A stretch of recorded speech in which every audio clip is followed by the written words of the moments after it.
7 weeks after we left Egypt, we, the Jewish people, were presented with a question. Do you want to receive the Torah? Our response was stirring. We said, Na'aseh v'nishma. We said, yes, we're going to do whatever you say, God. What is it that you would like us to do?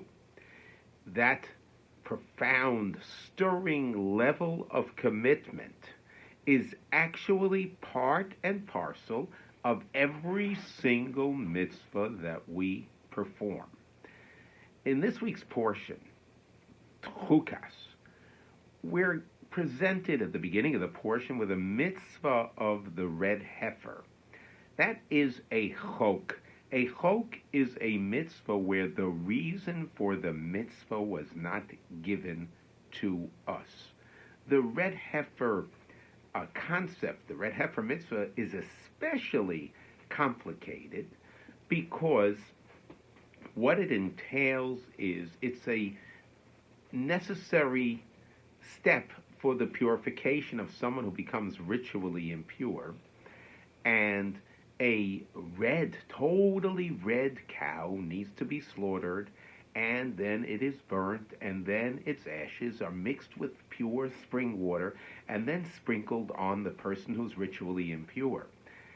What is a mystery is that the person who the water is sprinkled on becomes ritually clean. The sprinkler, the person who was previously ritually clean, but he's the one who sprinkles the water on the person that was ritually unclean, he becomes ritually unclean. In other words, the pure become impure and the impure become pure. This is a mystery of the red heifer. And the Torah begins with the words Zos chukas haTorah. This is the chok of the Torah. I want you to perform this. I'm not giving you the reason, but I want you to perform it. It's the chok of the Torah. Rabbi Moshe Feinstein asks a beautiful question. Why if we're talking about the red heifer and that mitzvah, the Torah should say this is the chok of the parah. This is the chok of the red heifer. This is the mitzvah of performing the mitzvah of the red heifer, and I haven't given you the reason, but I want you to perform it. The Torah says, Zos chukas haTorah. This is the chok of the Torah, and then it expounds on the mitzvah of the red heifer. Rabbi Moshe Feinstein says, why? Why does it say the Zos chukas haTorah? Seems to be some connection to the entire Torah.